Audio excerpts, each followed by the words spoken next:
सच का रास्ता, the way of truth. चलिए दोस्तों, कहानी स्टार्ट करते हैं। एक चोर था।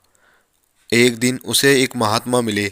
महात्मा ने उससे कहा कि अगर वह हमेशा सत्य बोले तो उसका कल्याण होगा। चोर को यह काम कठिन नजर आया, क्योंकि वह महात्मा से बहुत प्रभावित हुआ था। इसलिए उसने उनकी बात पर अमल करने का फैसला किया। एक दिन वह महल में चोरी करने के लिए गया।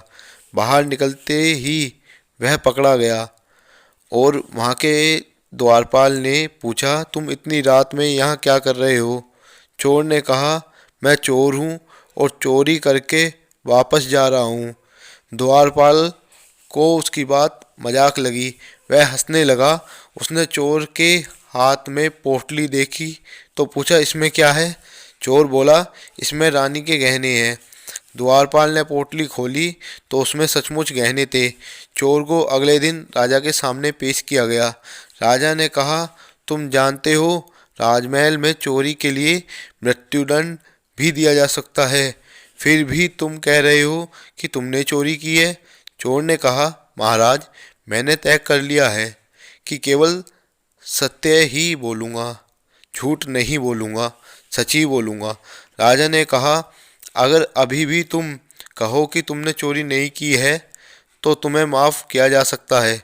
चोर ने कहा, मैं सत्य से नहीं हटूँगा, मैं झूठ नहीं कहूँगा, मैं अपने सच्ची बात पे ही रहूँगा। चोरी मैंने ही की है। राजा ने कहा, तो फिर तुम्हें सज़ा मिलेगी।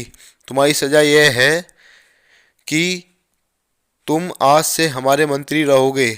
तुमने व्यवस्था में चोरी करना जरूर शुरू कर दिया, लेकिन तुम में सत्य को अपनाने और सच बोलने और उस पर टिके रहने की शक्ति है। मुझे ऐसे ही लोगों की आवश्यकता है।